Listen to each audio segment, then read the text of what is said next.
Welcome the learner to another deep dive. Could be here. This time, you've given us a truly fascinating source, excerpts from Daniel Kahneman's Thinking Fast and Slow. Oh yeah, a classic. Our mission today is simple. Pull out the core insights from this incredible work, give you a shortcut, really, to understanding how your own mind works.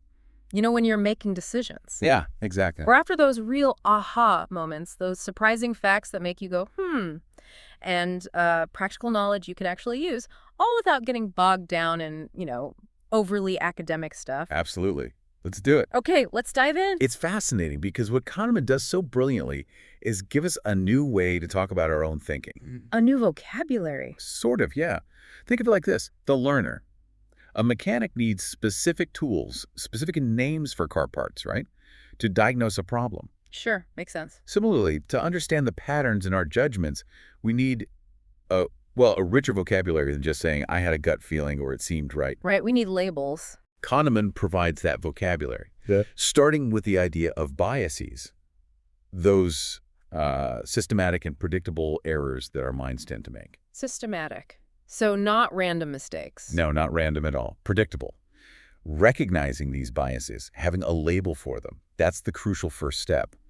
It helps us understand why we sometimes make, let's say, less than optimal decisions. Absolutely. Like the halo effect, for example. Good one. You see someone walk into a room, all confidence and charisma, right?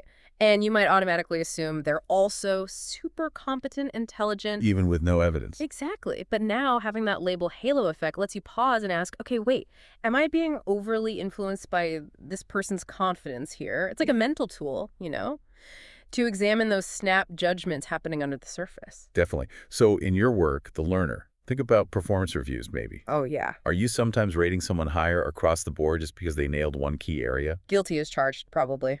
Being aware of the halo effect can prompt you to evaluate each dimension more independently. It's about breaking that automatic link. Right. And this need for specific labels, it gets even clearer when we look at how we judge likelihoods, probability. Yes. This is where the availability heuristic comes in. Availability. Basically, we tend to estimate how frequent or probable something is based on how easily examples just pop into our heads. Oh, the power of what jumps out first. The book has that great example, the letter K. Yeah, the case study. Most people instinctively think words start with K more often than having K as the third letter? That's the common guess. Why? Because it's just much easier to think of words starting with K-kite, key, kangaroo. Right, they come to mind quickly. But statistically, you actually find K way more often in the third position, like ask or bake. Exactly. It's a neat little demonstration of how our memory's quirks can, warp our perception of how common things really are. It's all about that ease of recall. And if we connect this to the bigger picture, the learner, think about how readily images of really dramatic events spring to mind. Like a shark attack or a plane crash, stuff you see in the news. Precisely. Because these events are vivid and they get heavy media coverage, the availability heuristic can lead us to overestimate their actual probability. Compared to Far more common but less sensationalized risks. Things like heart disease or car accidents, they don't grab headlines the same way. that completely resonates. I was even thinking about this myself recently. I had this strong feeling, that adultery was way more common among politicians than, say, doctors or lawyers. Interesting. Why? Well, I even started making up these theories, power, travel, all that stuff. But then I stopped myself and realized politician scandals are just always in the news. It's what we hear about constantly. Availability again. Yeah. The private lives of doctors and lawyers, mostly private. So my intuition about who cheats more was probably just down to what the media makes readily available to my attention. That's a perfect example. But this reliance on mental shortcuts, while sometimes leading us astray, isn't inherently flawed. No. No, our brains are constantly trying to be efficient. And, in many situations, we navigate the world successfully using our intuition. Kahneman explores this a lot, especially expert intuition. Right. It's truly remarkable sometimes. The speed, the accuracy.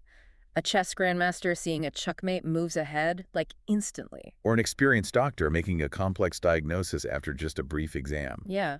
Or even just us reacting instinctively to a dangerous driver on the road. It feels almost like a sixth sense. But Herbert Simon, the Nobel laureate, he put it brilliantly. He said, intuition is nothing more and nothing less than recognition. Recognition, not magic. Not magic. It's the result of countless hours of practice and experience. Thousands of hours. Okay. The expert has seen so many similar situations that they've developed this ability to recognize patterns, cues, stuff a novice would totally miss. Ah, so the situation provides a trigger. Exactly. And that trigger instantly gives the expert access to this huge store of knowledge in their memory, which then provides the answer, the solution. So accurate intuition isn't some magical gift you're born with. It's learned pattern recognition, honed through deliberate practice. Precisely. That's a really grounding way to think about it, isn't it? Yeah, it demystifies it. Mm. Makes expertise seem attainable if you put in the work. Right. And to understand the mechanics of all this better, Kahneman introduces his really influential model of two systems, System 1 and System 2. Okay, the two systems. System 1 is the fast one. Fast, intuitive, automatic, operates with little or no effort and no sense of voluntary control. It's your gut reaction. And System 2. System 2 is the slow one. Deliberate, effortful. It requires conscious attention, mental energy. Right. System 1 is the immediate feeling, that lightning fast reaction. System 2 is when you actually have to sit down, focus, work through a problem consciously. Yeah. The book gives some good examples of System 2, trying to recall all the capital cities starting with N. Oof. Yeah, that takes work. Or maybe remembering the plot of some complex French existentialist novel. Tasks that demand deliberate mental effort. Driving on the left in the UK, if you're not used to it. Oh yeah, that takes serious concentration. And this mental effort, it isn't just a feeling. It has real physical signs. Like what? Studies show that when System 2 is really engaged in demanding tasks, our pupils tend to dilate. Heart rate increases too. Pupils dilate. Wow. Yeah, up to a point. If you get totally overloaded mentally, they might actually constrict. That window to the soul experiment they describe is just incredible. Watching someone's pupils literally get bigger as they wrestle with a math problem. And then shrink the moment they give up or solve it. It's a physical marker of cognitive strain. Amazing. What's also quite striking is this idea of cognitive blindness that can happen when System 2 is super focused. Cognitive blindness. Yeah, the famous invisible gorilla experiment, you probably heard of it. Where people count basketball passes. That's the one. They're so focused on counting, they completely miss a person in a gorilla suit walking right through the middle of the scene. It's wild. How could you miss that? It just highlights the limited bandwidth of our focused attention. They even found a similar thing with the letter K during a digit task. If people were under high mental load, they often didn't even see the letter K when it flashed on screen. It really hammers home that our attention is finite. You can't focus deeply on everything at once. So what are the key things System 2 can do that System 1 just can't? Well, System 2 is crucial for tasks that need you to follow explicit rules, compare different options based on multiple factors. Like pros and cons lists. Exactly. Making deliberate, reasoned choices, and understanding and working with statistics. System 1 is good at detecting simple relationships, integrating info about one thing, but it really struggles with complexity, abstract data, logic. That librarian example really nails the difference. Yeah. System 1 hears meek and tidy soul, needs order, boom, librarian, instant stereotype match. Right, represents the stereotype. But System 2 is needed to step back and think, okay, hang on.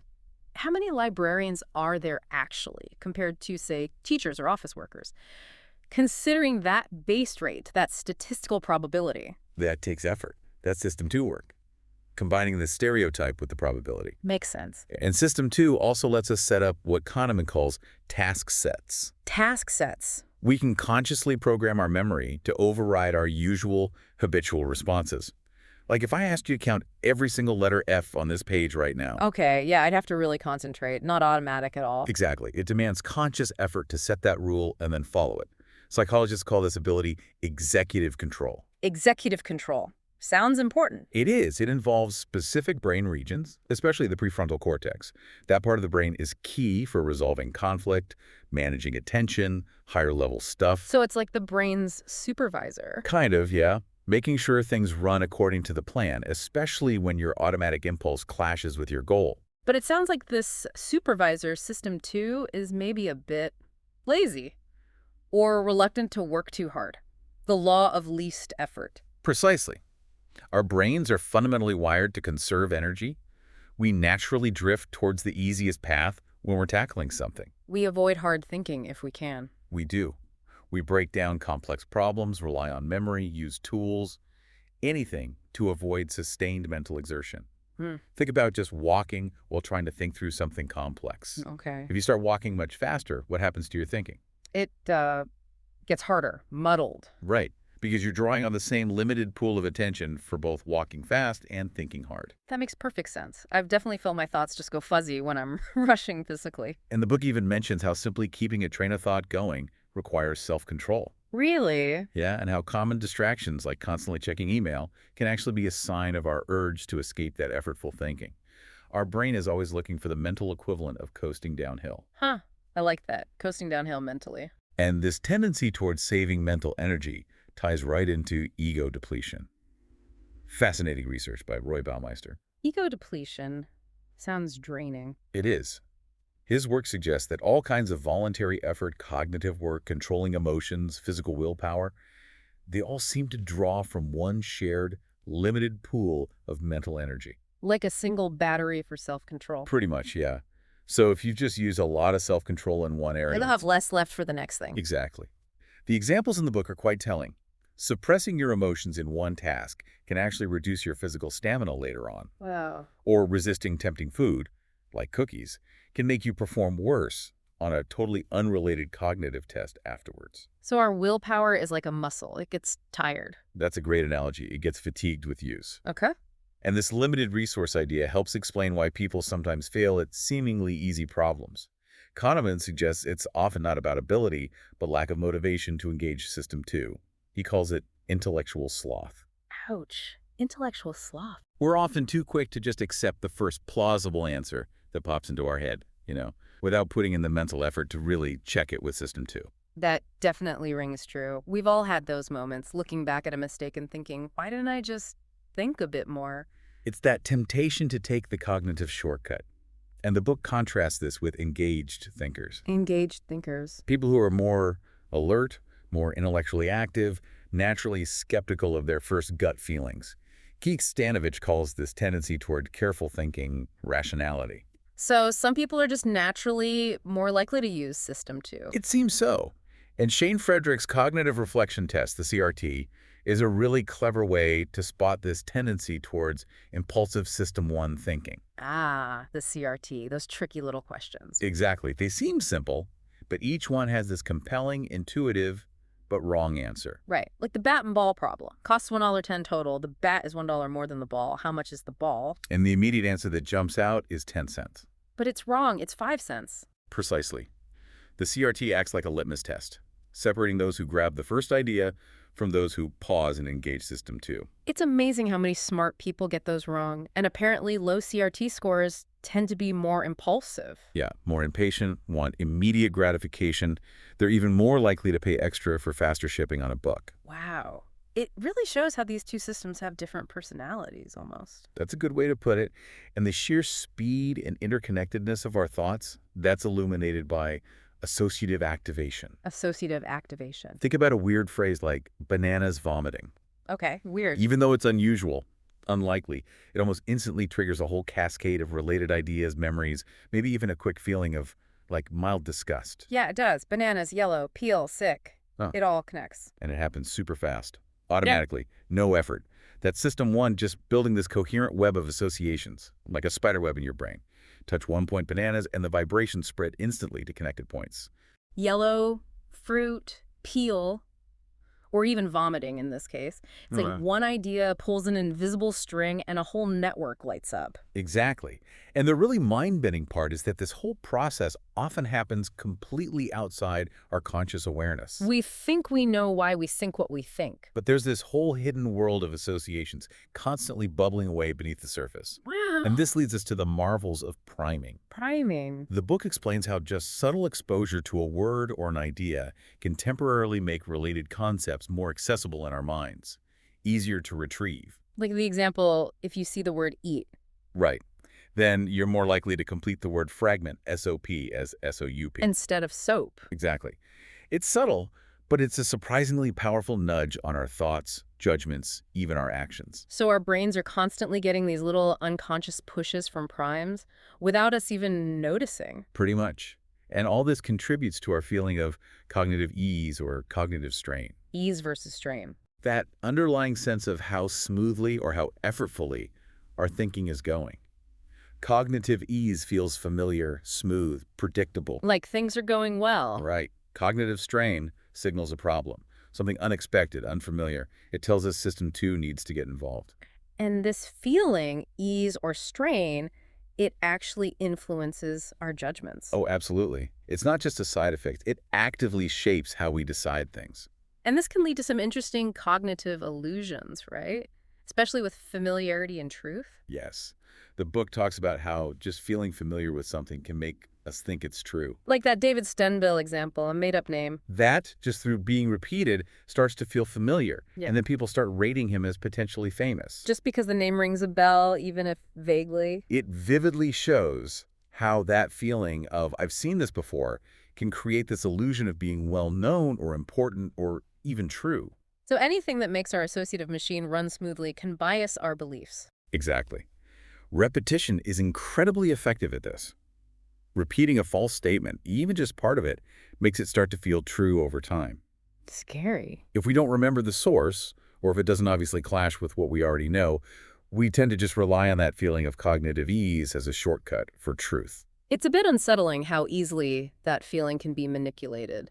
And it seems our mood also plays a big role in which system 1 or 2 is in charge. Definitely. Good mood tends to relax System 2's guard.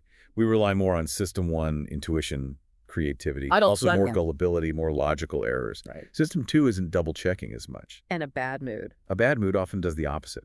Triggers more vigilance, suspicion, analytical thinking. System 2 gets engaged. That makes evolutionary sense, maybe? Good mood means things are safe. Lower your guard. That's the idea. Bad mood signals potential threats, so be more careful. Analyze more. So being cheerful might make us more open to ideas, but also more likely to fall for a scam. Interesting trade-off. The book also mentions norm theory, how one unexpected thing changes our idea of normal.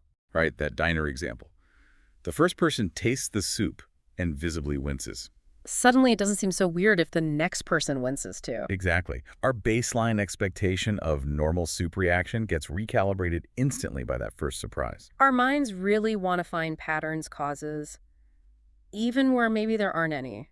That drive to perceive causality seems really deep-seated. Oh, it is. The Heider-Simmel animation, just simple shapes moving around. The triangle and the circle and the box. That's it.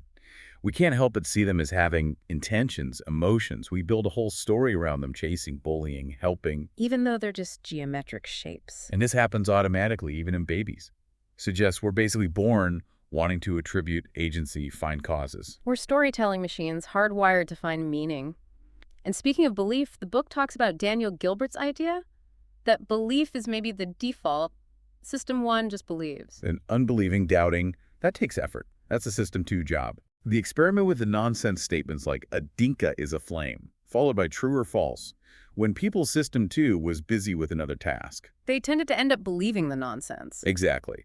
It suggests that when we're tired, distracted, mentally depleted, System 2 can't do its job of vetting and doubting properly. So a tired mind is a more gullible mind. Good to remember. And this whole theme of jumping to conclusions based on limited info, that's WYSIUE, right? What you see is all there is. That's central to intuitive thinking, yeah. System 1 operates like a machine for jumping to conclusions. It takes the info readily available. And ignores what's missing. Right. It builds the most coherent story possible just from what it sees. The will Minda be a good leader? She's intelligent and strong.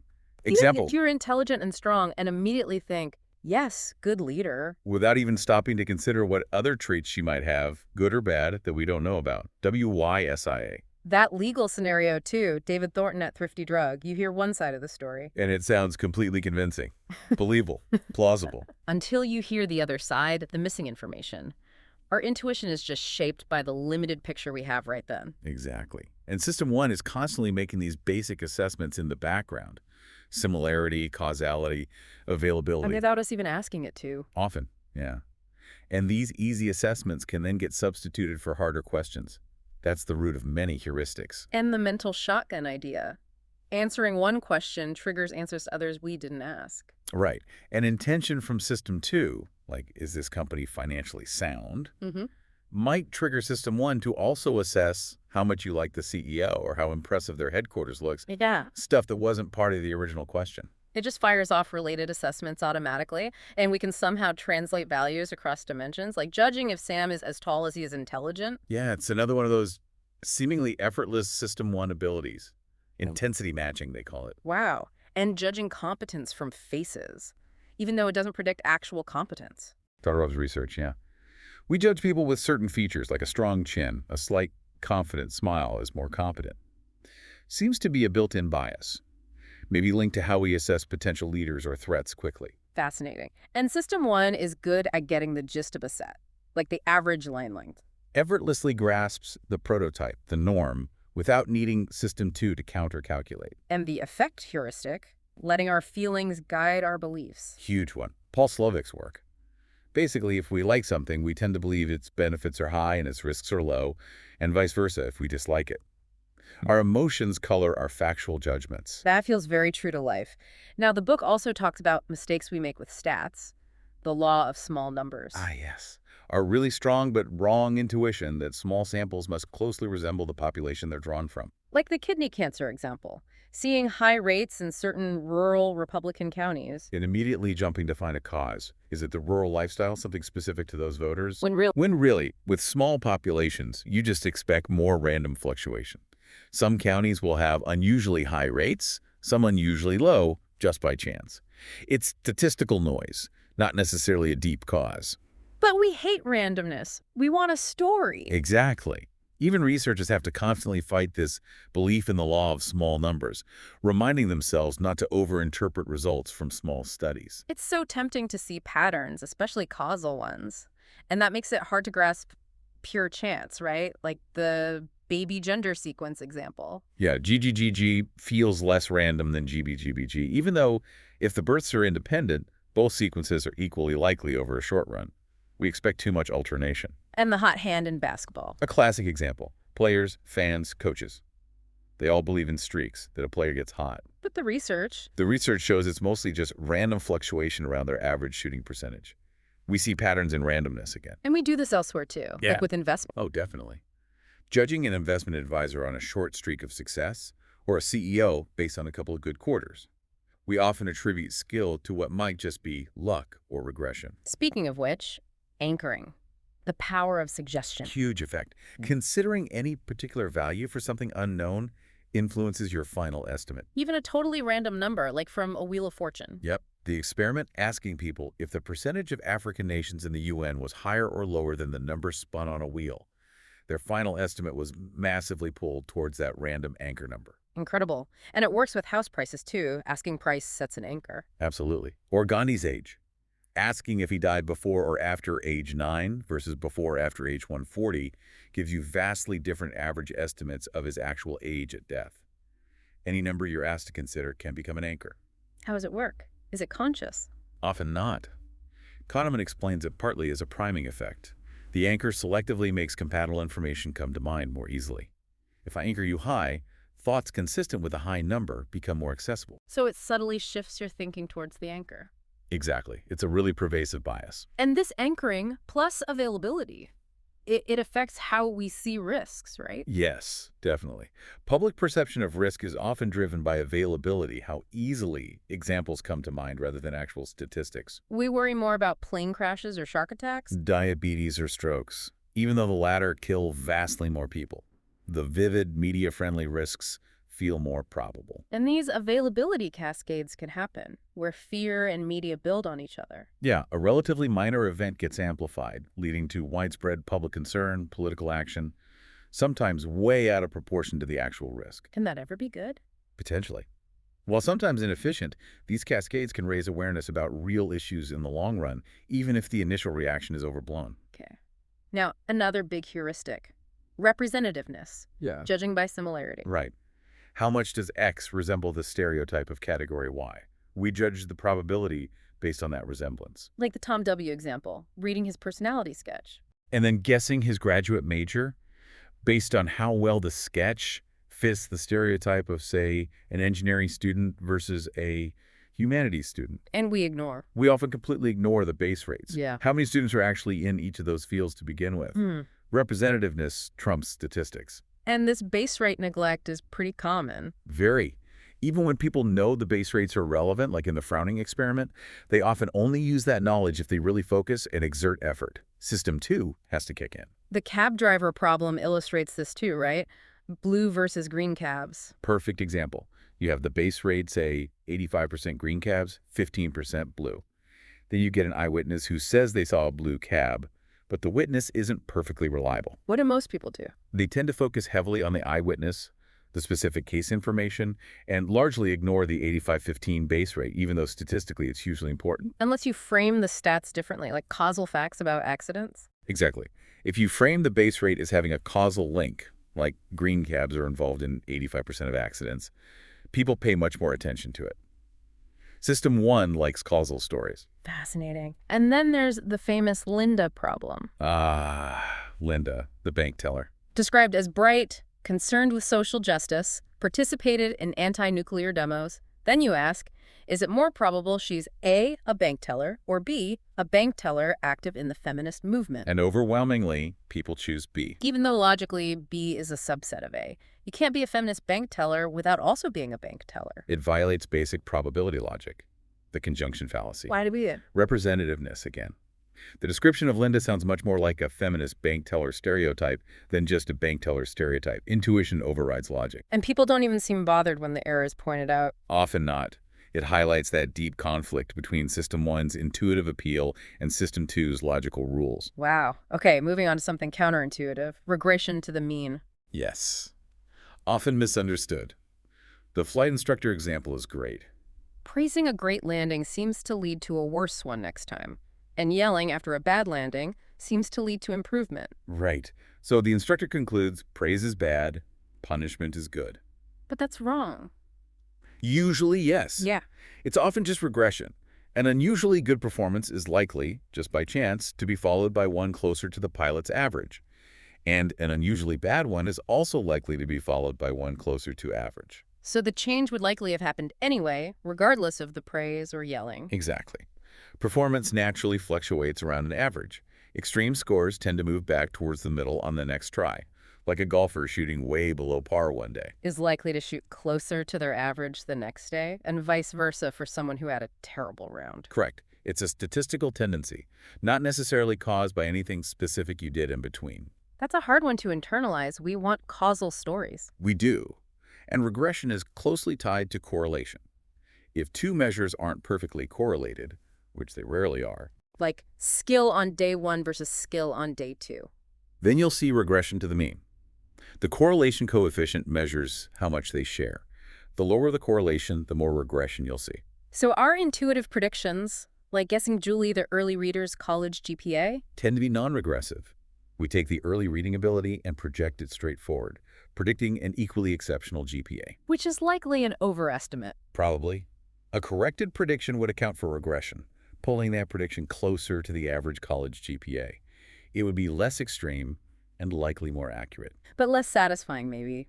We like predicting stars. We do. Unbiased predictions rarely predict extreme events correctly, even though they're better on average. Okay, now, the planning fallacy.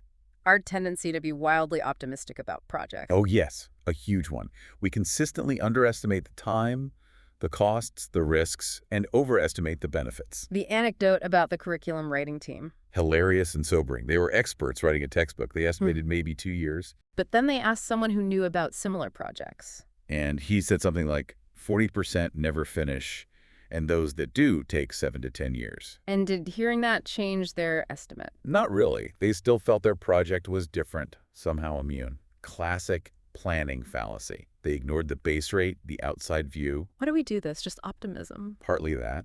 Also, incentives play a role. Contractors might lowball bids knowing they can add costs later.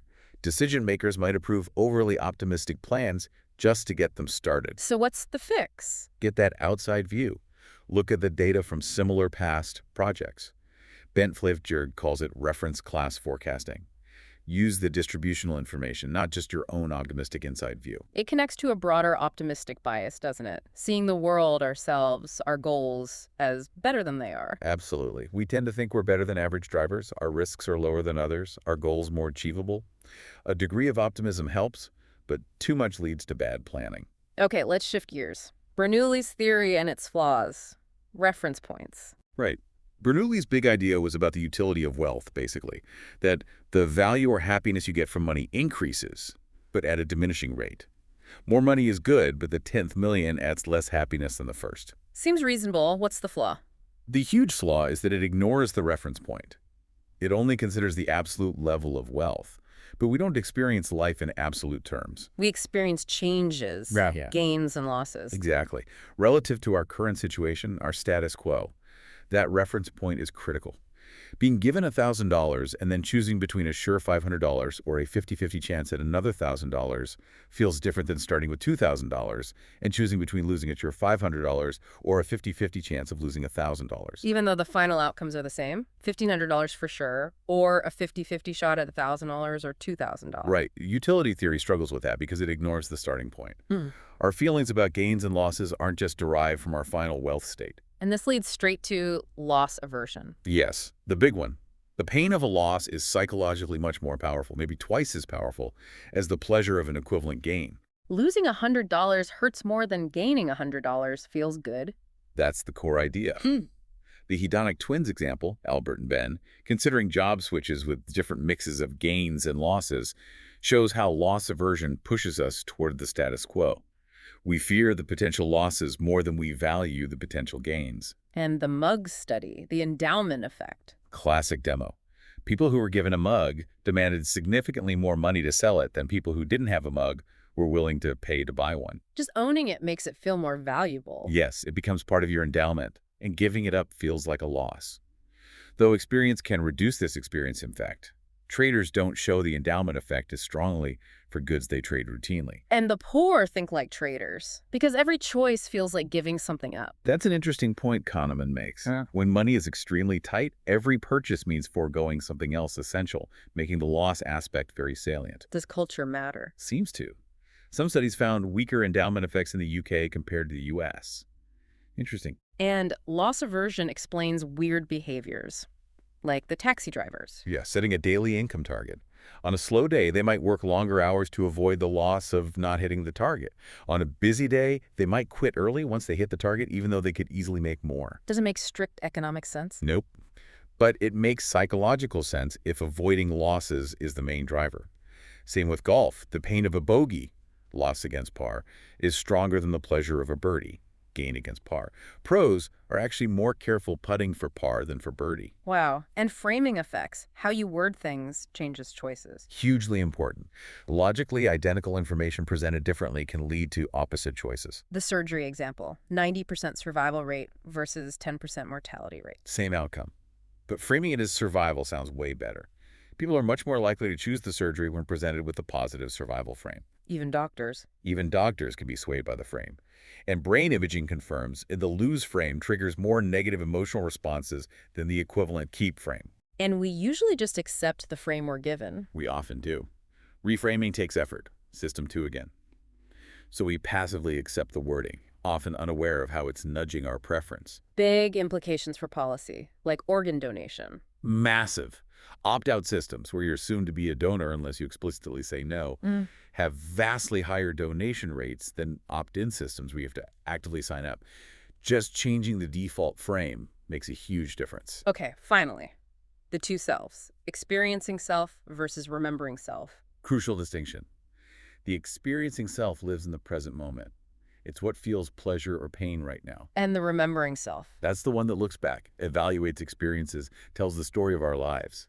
It's the one making decisions for the future experiencing self based on memories. And they don't always agree. Often they don't.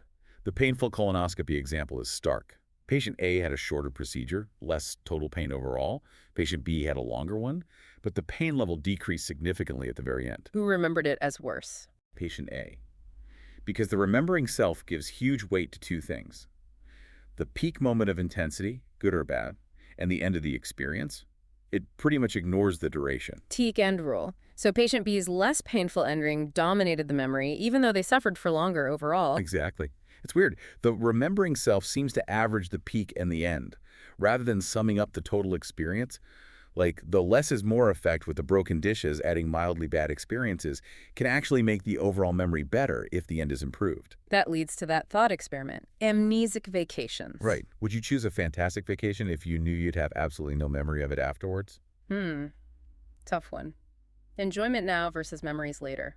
It highlights the potential conflict. Are we living for the experiencing self's present or for the remembering self's future narrative? And this ties into well-being and life satisfaction.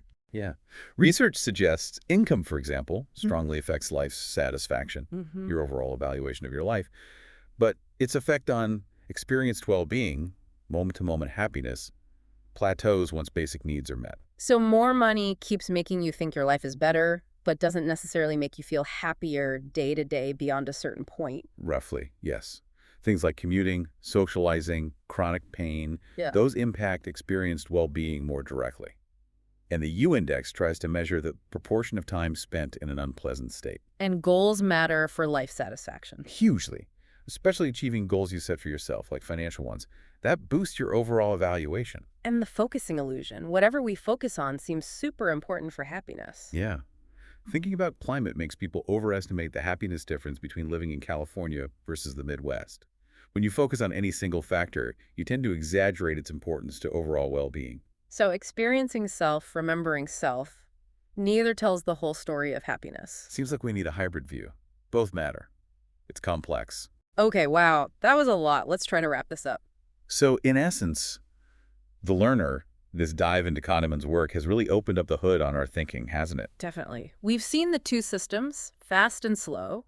The heuristics, the biases, availability, representativeness, anchoring, all those mental shortcuts and predictable errors. The importance of framing, how things are presented, reference points, loss aversion. And that crucial split between the experiencing self, living life, and the remembering self, telling the story. These insights, they really give you a powerful lens, don't they, for understanding yourself, but also other people, the world around you. Absolutely. Which brings us to a final thought for you, the learner. A question to chew on. Okay. Think about a significant decision you've made recently. Could be anything, big or small. Right. Now, reflecting on what we've discussed, how might concepts like, say, the availability heuristic, or the way the choices were framed, or maybe your own loss aversion, how might those have influenced your thinking, your final decision? That's a great question. Applying it personally. And maybe more importantly, Yeah. with this new understanding, this richer vocabulary for your own thought processes, what, if anything, might you do differently next time? It really encourages you to keep exploring these ideas, doesn't it? In your own life, observing yourself, observing others, becoming more aware of those hidden mental gears turning. It's a fascinating journey, truly a path to, well, thinking better about thinking.